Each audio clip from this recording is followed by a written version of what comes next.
Hello student, তোমরা কেমন আছো? আশা করি তোমরা সবাই ভালো আছো। প্রতাপ একাডেমি কোচিং পরিবারে তোমাদেরকে সকলকেই স্বাগত। তোমরা যারা বিদ্যাসাগর ইউনিভার্সিটির আন্ডারে অল অ্যাফিলিয়েটেড কলেজগুলির মধ্যে পড়ছো, তোমাদের জন্য আজকের আমি নিয়ে চলে এলাম ইতিহাস মাইনরে শেষ মুহূর্তে কয়েকটি কোশ্চেন, যে কোশ্চেনগুলি এক্সামে আসার সম্ভাবনা প্রবল রয়েছে। চলো, তোমরা যারা ফার্স্ট সেমিস্টারে পড়ছো, ইতিহাস মাইনর সাবজেক্টটি নিয়েছো, তোমাদের জন্য গুরুত্বপূর্ণ কয়েকটি কোশ্চেন নিয়ে চলে এলাম। তোমরা দেখে নাও মার্কস রিভিশন তোমাদের কেমন থাকবে। 75 মার্কসে তোমাদের এক্সাম হবে, 60 মার্কস তোমাদের থিওরি এক্সাম হবে, আর 15 মার্কস তোমাদের কলেজে ইন্টারনাল প্রজেক্ট কিংবা টিউটোরিয়াল কিন্তু নিয়েছে। প্রথমে তোমরা দেখে নাও 2 মার্কের গুরুত্বপূর্ণ কোশ্চেনগুলি। ফার্স্ট কোশ্চেন, সিন্ধু সভ্যতা কারা সৃষ্টি করেছিল? সিন্ধু সভ্যতা পতনের কারণগুলি আলোচনা করো। সিন্ধু সভ্যতাকে কিন্তু হরপ্পা সভ্যতা বলা হয়। কেন এবং কিভাবে হরপ্পা সভ্যতার পতন ঘটেছিল? বৈদিক যুগে সভা ও সমিতির মূল বৈশিষ্ট্য কী ছিল? প্রধান বেদগুলির নাম উল্লেখ করো। প্রাচীন ভারতে নারী জাতির অবস্থা সম্পর্কে আলোচনা করো। বৈদিক আর্যদের অর্থনৈতিক অবস্থা আলোচনা করো। প্রাচীন ভারতে বিজ্ঞান ও প্রযুক্তির অগ্রগতি আলোচনা করো। বর্ণ ও জাতির মধ্যে পার্থক্য কী? অশোকের রাজত্বকালে ভারতের বাইরে বৌদ্ধ ধর্ম প্রচার সম্পর্কে কী জানা যায় তা লেখো।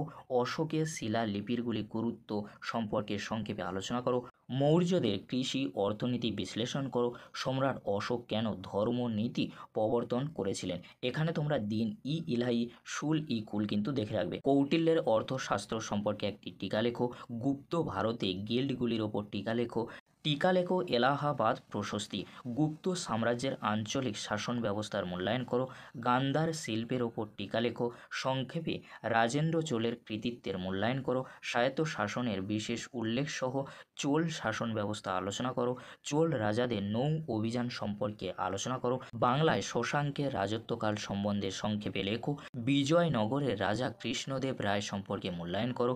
বিজয়নগর সাম্রাজ্যের সময় বিদেশি পর্যটকদের সম্পর্কে সংক্ষেপে আলোচনা করো। বিজয়নগর সাম্রাজ্যের প্রতিষ্ঠাতা কারা ছিলেন? সংক্ষেপে তাদের বিষয় আলোচনা করো। হাতিগুম্পা শিলালিপির ওপরে একটি টিকা লেখো। প্রাচীন ভারতের সংস্কৃতিতে কুষাণদের অবদান মূল্যায়ন করো। এবারে তোমরা দেখে নাও যে কোশ্চেনগুলি তোমাদের লং কোশ্চেন হিসেবে আসতে পারে। কোশ্চেনগুলি খুবই গুরুত্বপূর্ণ রয়েছে, শেষ মুহূর্তে তোমরা এই কোশ্চেনগুলি দেখে যাও, অবশ্যই তোমরা এখান থেকে সমস্ত কোশ্চেন কমন পেয়ে যাবে। ফার্স্ট কোশ্চেন, হরপ্পা সভ্যতা বা সিন্ধু সভ্যতার নগর পরিকল্পনার বিবরণ দাও।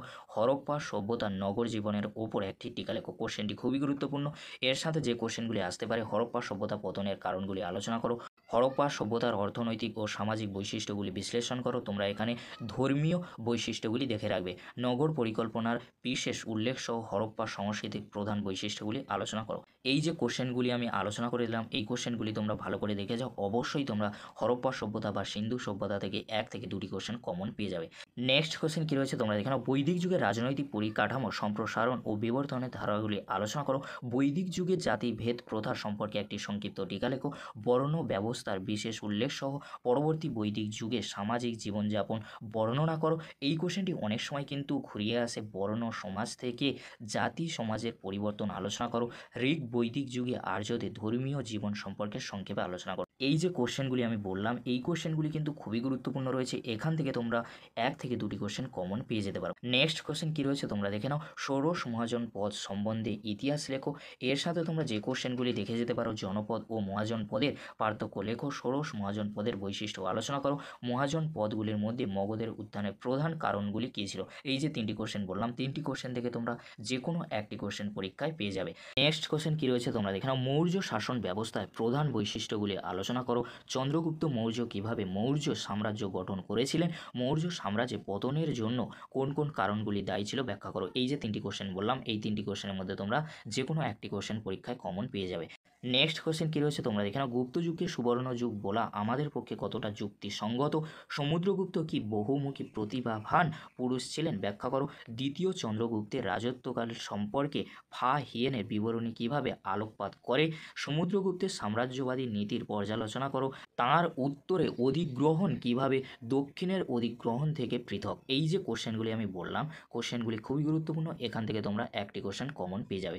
নেক্সট কোশ্চেন কী রয়েছে তোমরা দেখে নাও। হর্ষবর্ধন পরিবর্তনের দানশীল কাজের বিশেষ উল্লেখ সহ তাঁর রাজত্বকাল সম্পর্কে আলোচনা করো। সাতবাহন বংশের গৌতমীপুত্র সাতকর্ণীর রাজত্বকাল সম্পর্কে সংক্ষেপে আলোচনা করো। কুষাণ সাম্রাজ্যের মধ্যে কনিষ্ককে সর্বশ্রেষ্ঠ বলা হয় কেন? বিজয়নগর সাম্রাজ্যের সামাজিক, অর্থনৈতিক, সাহিত্যিক অবস্থা সম্পর্কে আলোচনা করো। পাল গুর্জর প্রতিহার ও রাষ্ট্রকূটদের মধ্যে ত্রিশক্তি দ্বন্দ্বের বিষয়ে একটি সমালোচনামূলক বিবরণ দাও। কোশ্চেনটি অনেক সময় ঘুরিয়ে আসতে পারে। ত্রিশক্তি সংগ্রামের কারণ ও ফলাফল আলোচনা করো। এই যে কোশ্চেনগুলি আজকের আমি আলোচনা করে দিলাম, এই কোশ্চেনগুলি তোমরা শেষ মুহূর্তে ভালো করে দেখেছো। অবশ্যই তোমরা ইতিহাস মাইনর সাবজেক্টটি নিয়ে চিন্তামুক্ত থাকবে, ভালো মার্কস কিন্তু তোমরা পেয়ে যাবে। ভিডিওটি দেখার জন্য তোমাদেরকে অসংখ্য ধন্যবাদ।